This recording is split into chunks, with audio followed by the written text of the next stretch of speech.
All right, welcome to another podcast of Mad in Love. And I'm Dr. David Hawkins from the Marriage Recovery Center.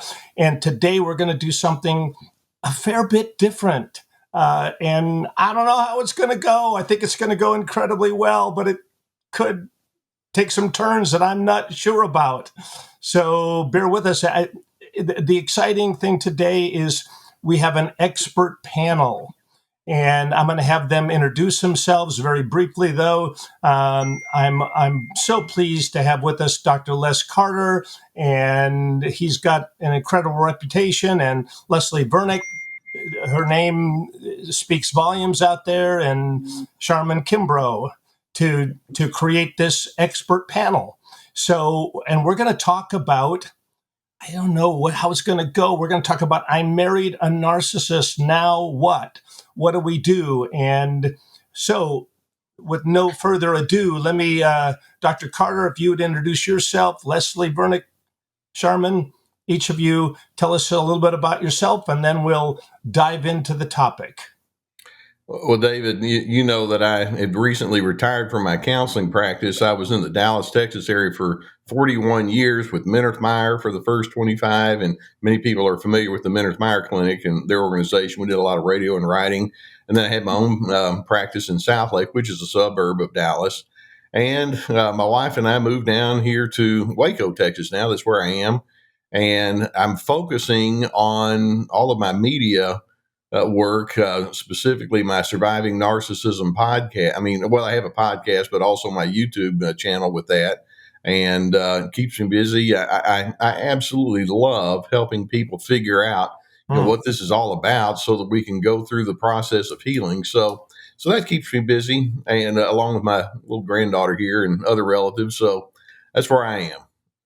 Thank you. Thank you again for joining us. Leslie. Well, thanks for inviting me. I was in a clinical practice for 40 years in Eastern Pennsylvania, and also worked for the Christian Educational Foundation in Philadelphia for 10 years. And then I sort of retired my clinical practice and moved out to Phoenix. But while I was a clinician, I wrote 7 books, including the best-selling books, The Emotionally Destructive Marriage and The Emotionally Destructive Relationship. So now that I'm in Phoenix, I have a online presence. I work with a lot of Christian women who are in destructive and abusive marriages, helping them to get sane, get safe, and get strong. And also helping them to also develop their God-given potential, because after being married to someone like a narcissist, they can often lose themselves in trying to save their marriage. So that's what I'm doing. I have 2 children and 3 grandchildren. Yay. Yay. Good for you. Yeah. Oh, we could just talk about it, you guys, all the time. But all right, Sharmen. So yeah, I am Sharmen Kimbrough. I have been working alongside David Hawkins, Dr. David Hawkins, now for about 7.5 years, and just have had an opportunity to come alongside a lot of hurting couples and help them sort through their stuff and try to find some solid footing on how to build a relationship from a different standpoint and not get stuck in the same ruts of emotional abuse and disconnection and all that stuff that we end up stuck in sometimes. So I'm a regular contributor here. Love to be a part of this. Love to see how God can work in the lives of the people that he brings across our path. So the first thing I want to throw out to you three, and again, just thank you so much for being here. Leslie, you introduced yourself by saying that you are the best-selling author of The Emotionally Destructive Marriage, and of course, everybody knows about that and has heard about that. And Dr. Carter, you've written, Sharmen and I speak, and I've written. Why is this topic such a lightning rod? Why? The nation, the world is abuzz with the word narcissism and emotional abuse and emotionally destructive. What in the world? That's not our first question, but that just preempted. I'm throwing out a first question to the first question. Why? What's going on here? Why is this such a loaded topic? Anybody jump in? Well, Dr. Hawkins, when I'm talking about the word narcissism, basically, I'm talking about human nature. Okay. At the very core of our humanity is this self-absorption. We all have it. There's 7 billion of us on the earth, and not one of us is immune to it. And we all have a need or desire to be in control. We can be very opinionated, and we can sometimes live behind what I refer to as the false self. Mm-hmm. And, we want to be superior over other individuals. Sometimes we don't really show a lot of empathy towards others. And all of that's what we refer to as narcissism. And in the way I look at it, healthy people see that in themselves. It doesn't mean you have a void, but it means you see it and then you do something about it. You're able to correct it, you're able to own it and to be honest about it, and then you're able to move in a much better direction. In psychology, we refer to it as the actualization process. In theology, we refer to it as sanctification.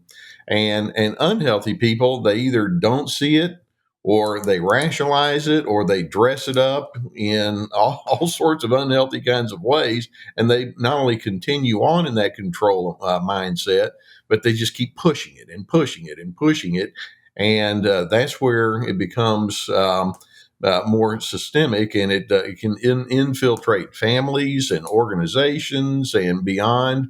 So, when we talk about narcissism, we're talking about something that each of us can personally relate to. But then the unhealthy person says either I don't recognize it, or that's you, but not me. And then they're the problematic ones. Yeah, I agree with that. And I also think that perhaps our culture is changing a bit in their view of marriage over the last 50 years or so. Before, marriage was sort of something that you did, but it wasn't your everything. But with Hollywood and Harlequin, we've sort of elevated marriage to be like, you're going to be my soulmate and you're going to meet all of my needs. And so there's this romanticizing and this elevation of marriage where I think, especially a lot of women are disappointed now in their marriage where they might not have been disappointed before. But when they're married to a narcissist, they're extremely crushed. Whereas before, maybe they would have just hung out with their women friends, they would have done other things, they would have just lived their life without the expectation of being treated differently. I think in today's culture, we do have an expectation, whether we're a person of color or we're a woman or we're in, different economic status, that we should be treated with dignity and respect, regardless of those things, where that might have not happened before. And so I think women are saying, hey, I don't think God wants me to be treated this way anymore. I don't think God ever wanted me to be treated this way. I'm not willing to continue to put up with it. What do we do to fix this? And that's a great question, as long as the narcissist is willing to look at himself. But as Les said, oftentimes the person who's really entrenched in narcissism is blind to their own self. I often talk to people in terms of, how we were created for connection, and that narcissism, that no matter how they label it, is actually very destructive to creating connection with people, because we're in hiding. And a narcissist, a narcissistic, someone high on the scale is going to be very, very surface level. They're going to be very aggressive in some way, whether it's covertly or outrightly. Aggressive, but it's about managing their narrative, the narrative of their own life, the stories of the people around them. And nobody can connect to that because it's not in authenticity. And so boiling narcissism down to just to pride, even doing what's right in one's own eyes, to hide, to stay safe, to get what they want, never builds relationships. And at the end of the day, that's what's going to hurt them the most, because we are created for relationship and we experience God in the context of relationship. So without that, we are alone, we live in fear, we are in hiding, and we're not living the kind of life that God has written on our hearts for it to look like. Yeah, playing off of what Sharmen is saying there, I like to reference the story that kind of tells about human nature, the story of Adam and Eve. And immediately when Adam and Eve ate of the tree of knowledge of good and evil, okay, pause right there. That's their way of saying self-absorption is a pretty good way to go. I think I'll do it. And I want to be in control. I want to have the mind of God. Immediately, they go into that kind of space. And when God calls them out, to Sharman's point, they're over in the bushes hiding. Mm-hmm. And we refer to narcissists as living behind the false self. Adam and then Eve were very busy in that moment constructing their false self. Okay, it Mhm. wasn't my fault. It was the Yep. woman's fault. It was the Blaming, snake's fault. shaming. And as a result, one of the things that goes along with narcissism is just straight up dishonesty and blame shifting and victim shaming, etc. And so it's a from the very get go, it's a twisted, unhealthy way to engage with other individuals. And I think So, also one of the other things that I think is really important that we understand is if someone's truly a narcissist, and there's certainly the spectrum, but they don't tend to see people as people. They tend to see people as objects. Right. I often use my cell phone as an illustration with my audience, and I'll say, I have a great cell phone. I love it. It does everything I want it to do. And as long as it does what I want it to do, we're good. And hmm, if you don't do what I want you to do, I'm going to get a new cell phone. And that's sort of the relationship quality. So when a woman meets a narcissist and he's, looking for her attention and affection and he's love bombing her, it can go very well. It can be the most romantic, positive relationship she's ever had. Like, oh my gosh, I found my soulmate. And she yeah. becomes very intoxicated by this love. I'm so into you, but it's like a person who just got a new cell phone. They're so into that cell phone as well. And as long as, again, that you get that adoration back or you get the cell phone to do what you want, the relationship can actually function fairly well. It's when the cell phone or the woman says, no, or I don't like that, or what about me? That's when things start getting really dicey. So let's roll into. I've shared that women often come to a realization, and Leslie, it may be your point that there's now an expectation that wait a minute, this is. I should be treated with dignity. I should have a mutual relationship, and this is not mutual. It's only okay as long as I do what he wants me to do, be what he wants me to be, and so therefore, anyway. So I think women, and like you'd all speak to this, they feel like they're in over their heads, and by the way, they read our works and the light comes on and says, holy cow, this is really bad news. In fact, maybe this is worse news than I thought. How does that happen? How do they end up? Maybe you just said it, Leslie. I mean, there's stars in their eyes and everything looks good, but then conflict happens, and at the point of conflict, I think Dr. Carter, you've said that at the point of conflict, is that where the issues come now? Now things get very real very quickly when she wants to be treated with respect and dignity. She wants her thoughts to be recognized and so on. Is that what?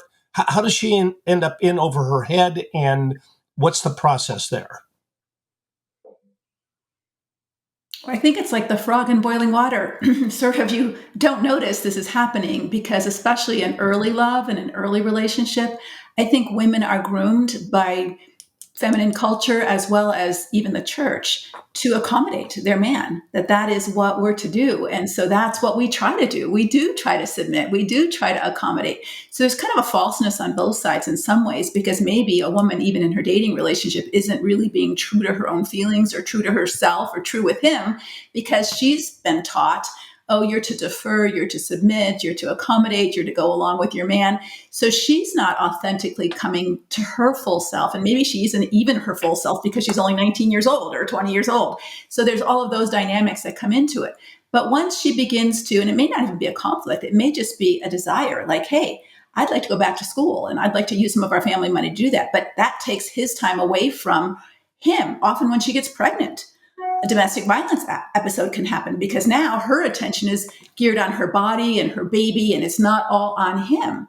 And he becomes very threatened by that. So I think it's this wake up call that, oh my gosh, where am I? I'm like in Oz or in hell or wherever I am, but I'm not where I thought I was. I thought I was trying to do everything according to script. I thought I was being a good Christian wife. I thought I was doing what God wanted me to do. And all I did was, I didn't say no. I just wanted something of my own, whether it's a baby or going to school or get a job or have some decoration different in the house, and all of a sudden there's World War III in the house, and I don't know what happened. I think there's also coming into marriage, we have so many levels of expectation of how love will conquer all, and the normal nurturing character qualities of loyalty and stick-to-itiveness, and we know this is going to be hard. It's just when all of a sudden you wake up 20 years later, 30 years later, and go, this is different than hard.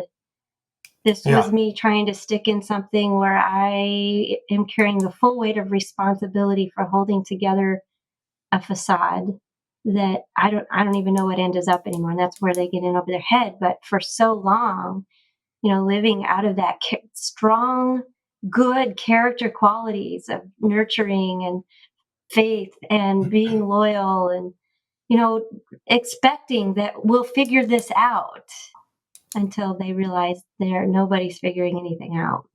I want to focus on that trait right there. What I have noticed, I would love everybody to speak to this. I have noticed, I don't know whether, I doubt that I came up with this term, but the term I would like this to talk about is over-functioning. Every woman that comes into my practice, she has, this is going to sound like a stereotype, but she's read 30 books on this topic. She is working, she's pressed to go to counseling 5, 6, 7, 8, 9, 10, 11, 12 times. She's at her wit's end. She's read so many books. She has tried in so many ways to try to get a foothold into being heard. And she doesn't even see, she's exhausted. I'd like us to speak to that too. Make a mental note of that word. She is exhausted. And she's partly exhausted because she's been over-functioning. I mean, bless her heart, she's trying to be heard. Speak to the over-functioning, trying to cope, trying to be heard, trying. And she sits in our clinical practices, and we see that she's weary, worn, frazzled, and still unheard. That's my experience. And I think she's still coming to our clinical practices or our coaching groups or whatever. She's coming to YouTube looking for the magic words. Like, what words? Yep. Tell me the words that I can say. And I think for so long, women have been taught, and I think it still happens. They've been in counseling and pastoral counseling, even in clinical work. They've been taught to believe that they're responsible for their husband's behavior. If he lusts, well, why weren't you more available? If he yells at you, what did you do to push his buttons or make him mad? If he cheats on you, what did you do that didn't meet his sexual needs? If he's grumpy or surly or negative, how are you not praising him and lifting him up and feeding his ego? And so women start to feel like, oh my gosh, I have to overfunction because that's my role. I've been taught, I've been blamed, I've been told that this is my job to keep him stable and keep him safe and keep him being a good dad. And, and it's not her job, but she's been taught that it's her job. And so she believes that. And so part of helping a woman who feels in an overhead is help her kind of realize what she's responsible for and what she's not responsible for. And she's responsible to love her husband, but that may actually mean boundaries and consequences, not overfunctioning. And that's a huge mindset shift for her. Yeah. I would often tell people in my counseling practice that a narcissist has an odd advantage over you from the very beginning, and that is you don't think like a narcissist. It's like, oh, good. Well, that means I can kind of slide in there and do all sorts of sneaky kind of things. And so they have this thing, we refer to it as gaslighting, where they're wanting to make you doubt the validity of you being you. And Leslie referred to it just a few moments ago. Many times you're young and naive when you enter into the marriage. I think of myself now in my late 60s and going back through the various decades of my life, my 20s and 30s and 40s and 50s and 60s. As you age, you begin to get hopefully a little bit of wisdom and understanding. And I tell folks, typically your best thinking doesn't even begin till you hit 40. You've got a couple of decades now of adulting and you're starting to figure things out.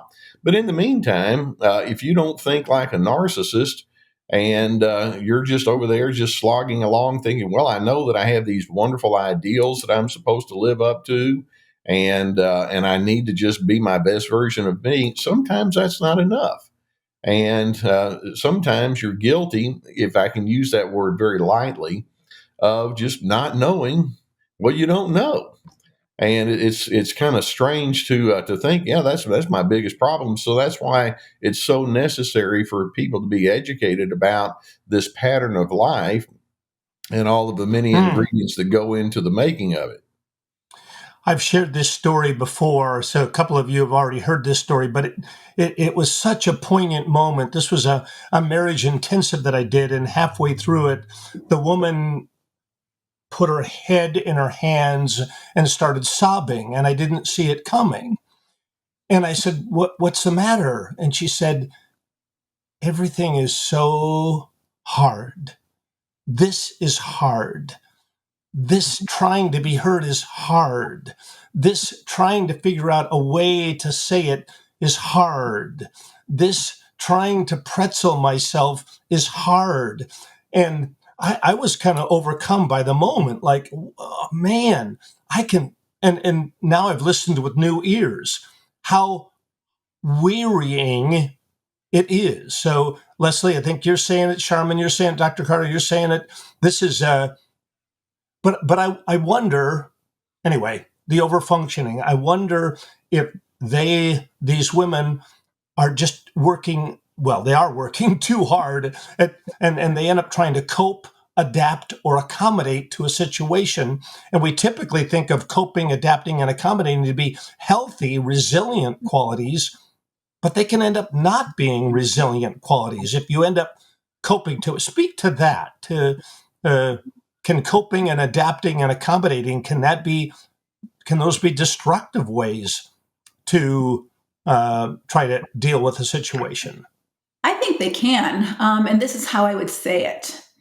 If it's a woman's role to be your husband's helpmate, which we would all agree biblically, that's what God says, the typical view of that is just keep propping him up, keep forgiving him, keep trying harder, keep overfunctioning, keep, the family together no matter what. I don't think that does anybody a service. I don't think it does her a service as she's getting sicker and sicker. I don't think it does him a service as he continues on his blind, entitled, narcissistic, selfish ways. And it doesn't do the children who are watching this dynamic a service. And so when we really call her up to be his helpmate, it means, hey, maybe it's time to speak the truth in love. Maybe it's time to uncover the deeds of darkness. Maybe it's time to get yourself into safety and take care of yourself and not worry so much about where the marriage is going until you get stronger to know and discern what's the right step for you. So I think, but that's been vetoed as good Christian counseling. If you're in a Christian setting and you're a pastoral counselor, you don't even say that because that might mean they get divorced. And that becomes a very scary thought. But I think really our goal in this kind of situation is to help both people get healthy. And you're not going to get someone who's grossly selfish and unhealthy by giving him someone who actually enables that. I have a deep history of conducting anger workshops, and I focus on the unhealthy forms or ways of managing anger, but then also the healthy. And in healthy anger, and Leslie, you just mentioned speaking the truth in love, healthy anger, you speak up about who you are and what you believe and what your convictions and boundaries and stipulations are. And one of the defining features of healthy assertiveness is that what you have to say can actually be helpful for the other individual. If that person in front of you is living a life that's disregarding or invalidating or mean or harsh or insensitive, you're actually doing that person a favor by saying, hey, this is not working. Let's talk about what this means. Now, that other person may not see it that way. They may see it as you usurping their authority. And part of the problem of narcissism is there's this authoritarianism that tends to go hand in hand with it. And that's one that just drives me nuts, because we could go on with that one. But the bottom line is it's good for individuals inside a marriage, or for that matter, any other healthy married relationship, to say, there's a mutuality here. You have thoughts. I'd like to know about it, and I'd like to understand things from your perspective, just as I have thoughts. And it's called empathy, by the way. And narcissists, they eschew that. But basically, we want women and men to understand, there's a mutual regard here, mutual. It's not one person lording over another. Sharmen, can I call on you to talk? You talk about the helpmate words. You've got the Greek. Tell us about the Greek. So I don't necessarily know the full theology of it, because I read this in a book somewhere, and I think it was John Eldridge's book, where he talks about the meaning of helpmate. The original Greek, it would be Hebrew, is ezer kenegdo, and it's a word, 2 words, only used in Scripture, otherwise used in Scripture, to talk about the Holy Spirit in the context of a man's stepping in to help a man at his greatest point of need in the heat of a battle, when he is at a loss to do anything else for himself. He would die without this help, right? And that's the word that they've translated into helpmeet. But the connotation of it is way bigger than that she's just there to prop him up, like Leslie said.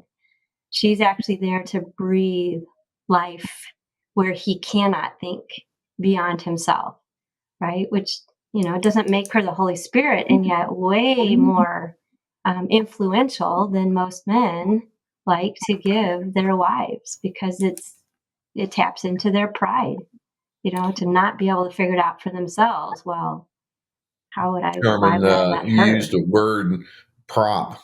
To prop them up, and I think we men need to start with the beginning point that says a woman is not a prop. That's not her job. Yeah. She's not an arm piece. There are times when I may be in a group of individuals waxing eloquently on something that's important to me, and my wife can just say, well, you could also think about this. And it's like, never in 100 years would I have come up with an idea like that, but there she goes again. There's a wisdom that another individual brings to the equation, and we need to listen to it. We need to welcome it and be glad for it. And for somebody to suggest, well, you have to check that through me first before you say anything, that's absurd. In my work with men, I did these 10 videos on what she wants him to know. And I think it's video number 5 that men rail against this. But video number 5 is titled, "She's Probably Right and She Can Be Trusted." How about that? It really is true. I kind of hate to say it about women, like y'all are, you got it dialed in, and my wife is probably right and she can be trusted. But men, that doesn't sell well. They're not, at to least narcissistic men. Narcissistic men. They don't trust. It's not that they don't trust you. They don't trust. It's not that they don't love you. They just don't love. And so they're so self-absorbed that thought that you just mentioned, David, does not even cross their mind. Yeah, that there's something for me to learn here. Right. I need to listen. This is an urgent matter, and there is something in this. You could. I could look at it kind of selfishly, like Christy. That's my wife, Christy. Like, she's got something here for me. She wants the best for us, and she does. By the way, she always wants the best for us. And so, anyway, Leslie, Sharmen, Dr. Carter, you know that you're proposing something kind of radical here when you say we need to talk about boundaries. We need to teach boundaries. And you haven't used this word yet, but I'm assuming that you would. And the word that I like to use is called intervention, or what we might refer to as rocking the boat. So this boat is taking their boat, these women, it's taking on water, right? It's going down. That this boat is not floating anymore, like the woman in my office who put her head in her hands and started sobbing. They now are separated, by the way, probably divorcing because she just is OOG, out of gas, can't do it anymore. But y'all, what we're saying here, if we talk about what are effective ways to cope, and do we need to have the discussion of boundaries? Do we need to be familiar with the word intervention? Do we need to be coaching, rocking the boat? Thoughts? One of the things I tell women right away when we start working with them is that your first step is to put your marriage in its proper place. Because so Yeah. many Christian women have become marriage-centered women, and Christian counseling have taught them, drop everything else. Marriage is your first priority. You got to save this marriage. You got to do all you can. You got to try harder, pray harder, fast, all that kind of stuff. She's been there, done that, been to 20 counselors, like you said, read all the books. So to put her marriage in its proper place means God has to be God, and her husband has to move into different place in her heart and in her life. Because if she needs him to love her for her to be okay, if she needs his approval in order for her to be okay, then she won't be able to set boundaries, right? She won't be able to do the work that we're calling her to do. So it has to be a shift in, I'm going to be God's girl and do what God calls me to do and listen to God first. And then I can learn to be the proper helpmate that might help my husband wake up if I know how to have boundaries. But if I'm so tied into his approval and so tied into his disapproval that I can't function, then I'm not able to go to that step. So the first step is really putting your marriage in its proper place so that you can value yourself enough, even if he doesn't, to begin to do the work that you need to do. And if you can't get to that place, doing those other steps will never be effective because you're still looking for his approval or fearing his disapproval more than doing what God calls you to do. Leslie, Wow. the way I put it is that boundaries begins with you having a very strong understanding of what healthy living is. And you want to have a commitment to what that means. And one of the exercises that I would encourage my patients to use is first, let's sit down and get a definition of who you are. And I want you to list, and not 3 or 4, but 18 or 20 of the predominant ingredients that you would like to have in your personality. Usually, the first half a dozen. Well, I want to be kind. I want to be good, understanding, and all. Let's keep going, and let's go with all sorts of ideas about who you want to be. And then, second part of that exercise is, in what circumstances do you find yourself least inclined to be that way? And let's identify that. And then, what does that mean? And that's where we go back to assertiveness and boundaries. It means that I'm going to stand for what I know is wisest and best. And I'm not in charge of making that other person interpret me correctly. It'd be nice if they did, or interpret me with good intentions. But if they don't, I still need to stay true to what I know is wisest and best and most godly. And then, David, to your point, if it gets to the point where that narcissistic husband says this isn't working for me, that's when you get to a place of saying, well, then we've got some serious determinations about who we are. I call it the DTR, define the relationship discussion. Yep. And we need to have a DTR here. Where are we going? And what does this mean? And what's your role? What's my role? Let's go back to the basics. And so there's so much involved there. And hopefully in maturity, you can lay aside all this egotism and think in terms of us and think with empathy leading the way. And therein lies the problem when you're dealing with narcissistic individuals. But that's the game plan. I want to go a little deeper on this topic, and your all experience may be different than mine on the topic of boundaries. With all due respect to the writers of Boundaries, Townsend and Cloud, Doctors Townsend and Cloud, what I find, I would love your perspective, panel. What I have found is that women, when I talk about boundaries, there's a ton of confusion. a ton of feeling helpless and powerless. And they might look at me and say, "Oh, I have boundaries. I do." And I say, "Well, yeah, what are they?" Well, I tell him that I hate that he swears at me when he's upset. Right. That's not a boundary. Well, I've told him again and again. Yeah, that's not a boundary. And then they go from that confused place to, well, so are you? You're telling me that I have to divorce him then?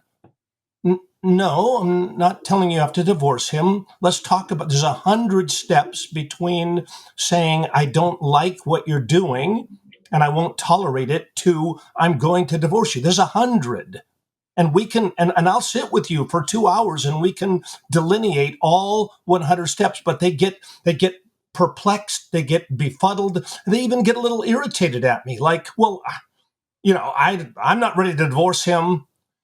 Okay, anyway, so is your experience the same? Because it may not be, but it's just, there's just like, I don't know what to do. And I have to walk. Yeah. My experience is very much the same, that there's a ton of confusion about what actually a boundary is. And I think the best way we can define boundaries is it defines identity. This is who I am. This is who I'm not.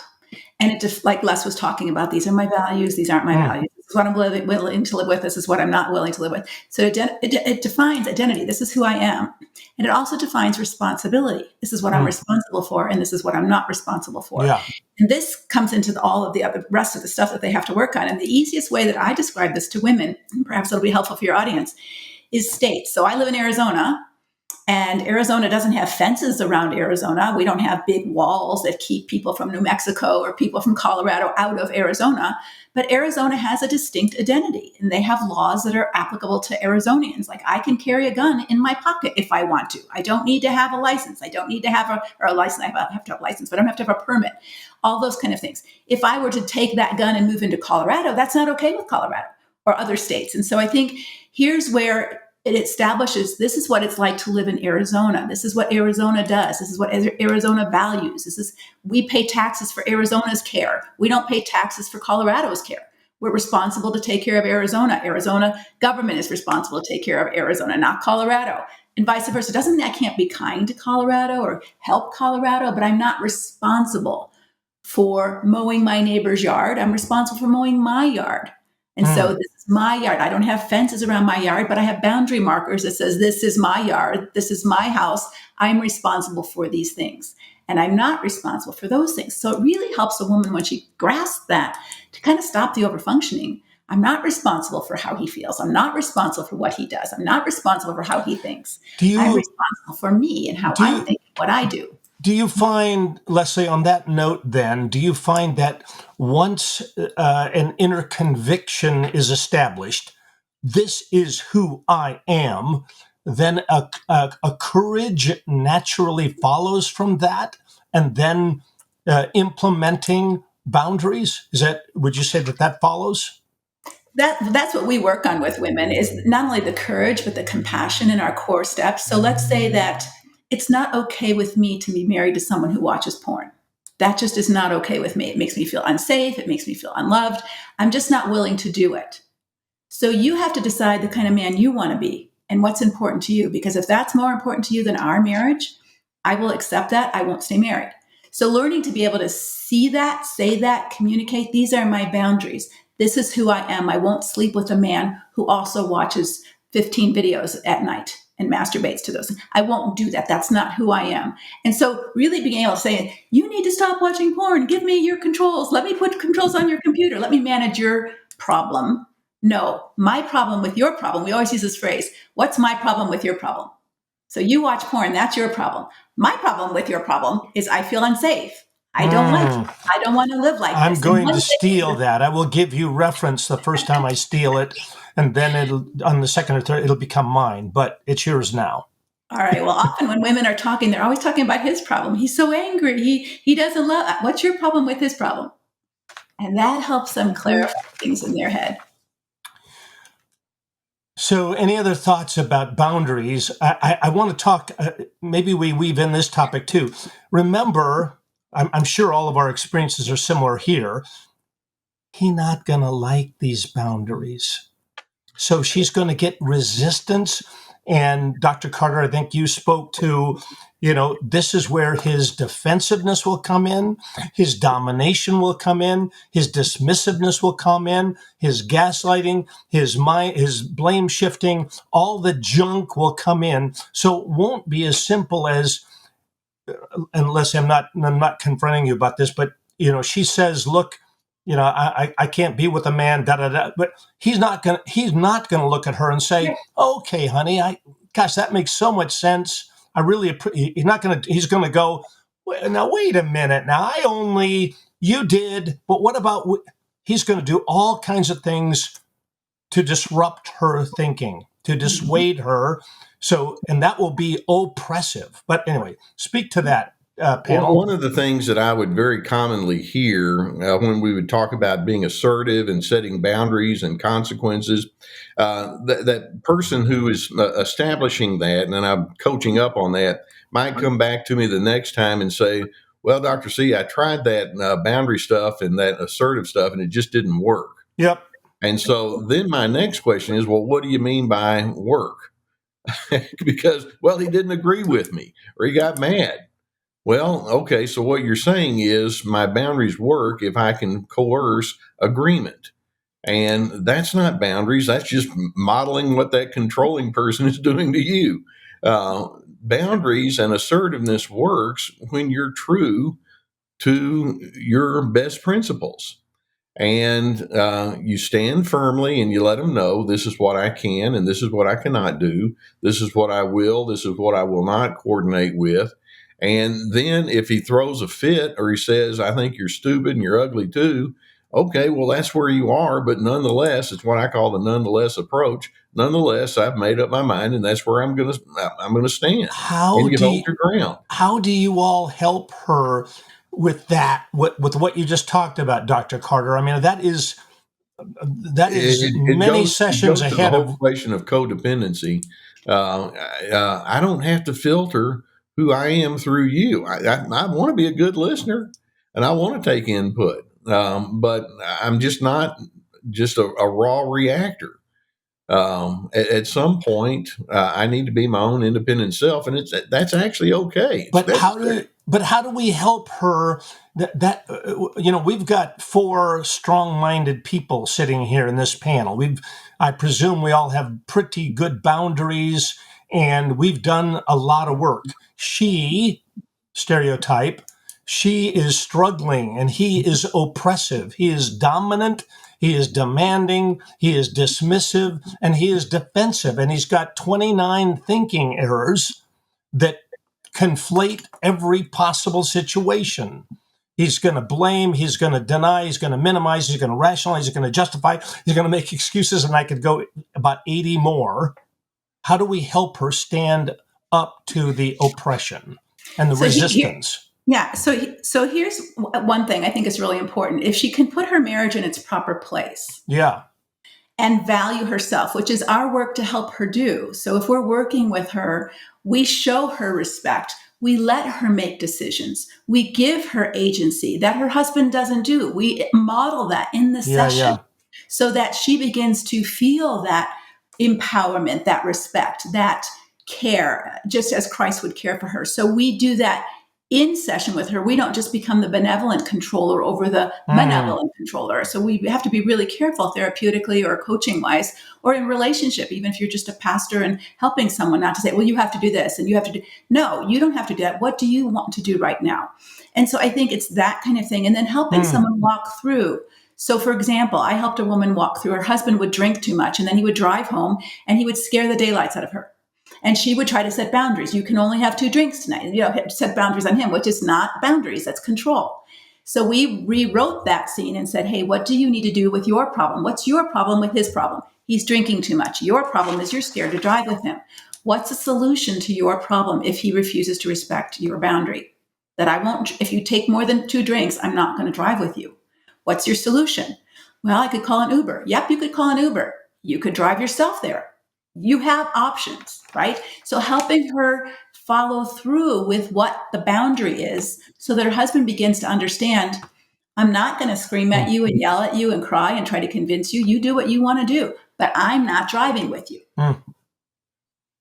And Love the it. increasing motivation is that once she starts to taste that sense of this is true to who I am, I can take the step. Like it's written on each of our hearts to be who we are, to be free, to love God, to show up in the world.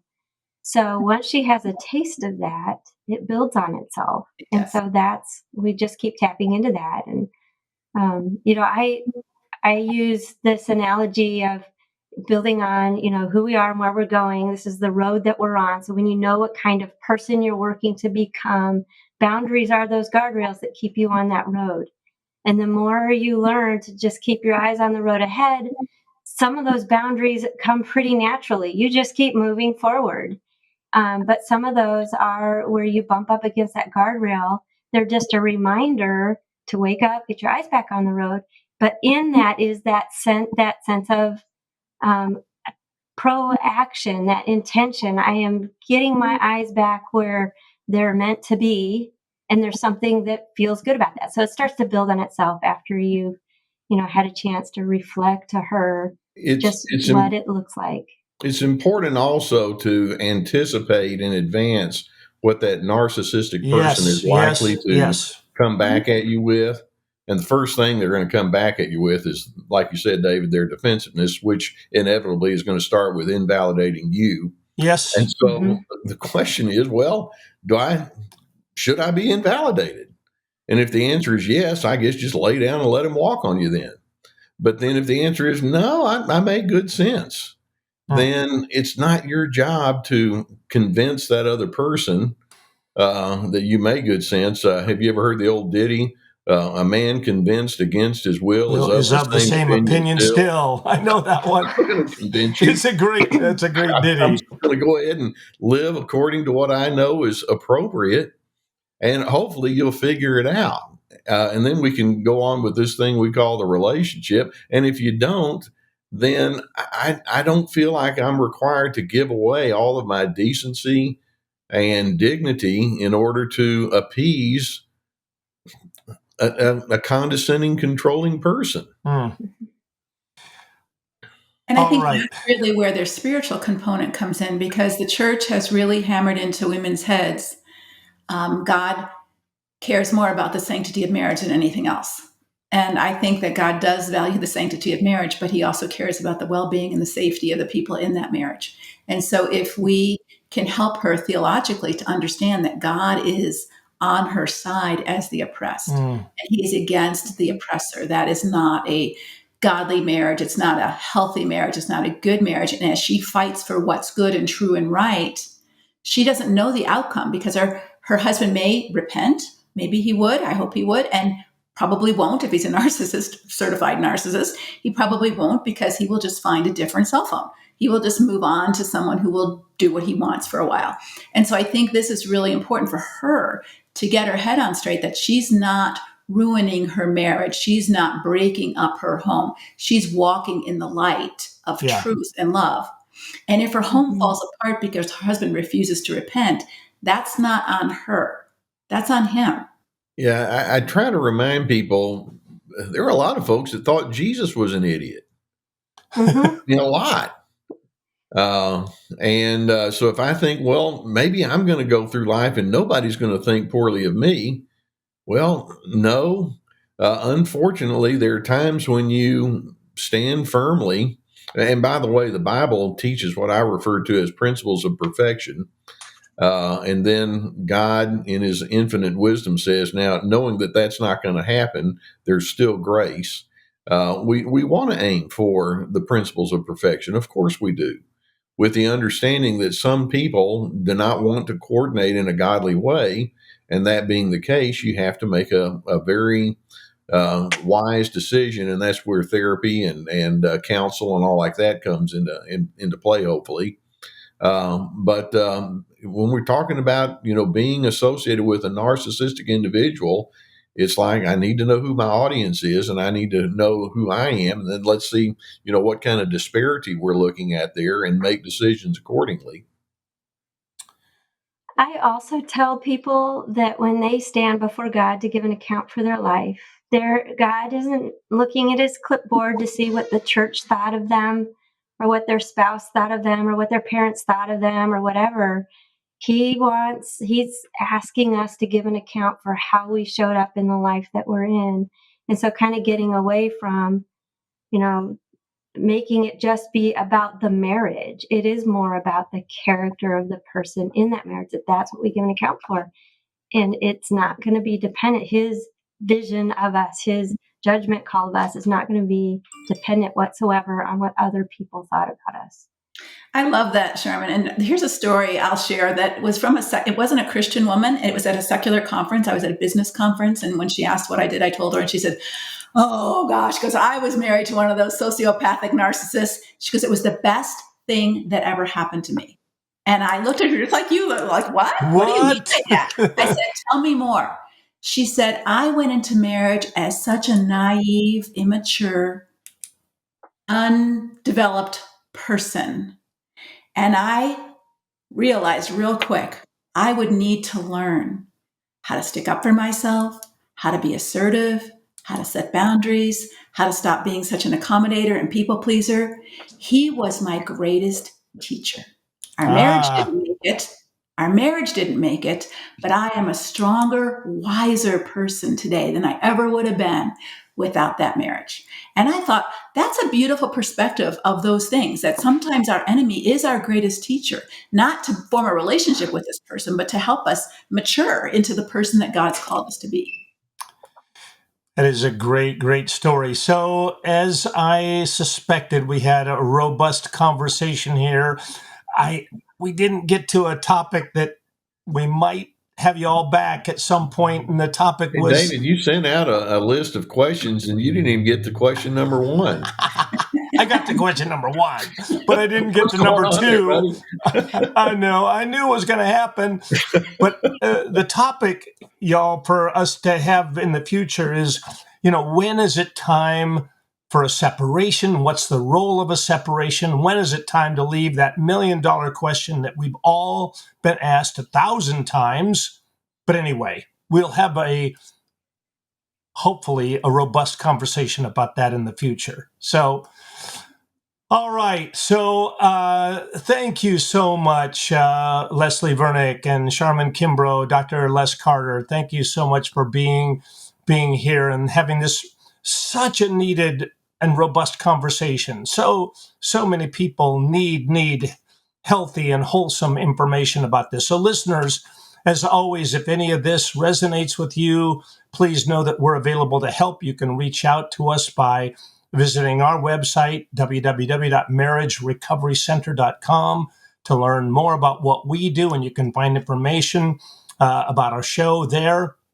If you enjoyed today's show, please give us a 5-star rating and be sure to subscribe to our channel to be notified of new episodes. And if you would like more information about Leslie Vernick and her work, you can visit her website at www.leslievernick.com. And if you'd like to hear more about what Dr. Carter is doing and his podcast, Surviving Narcissism, which is on all major podcast platforms as well, you can visit his website, www.survivingnarcissism.tv.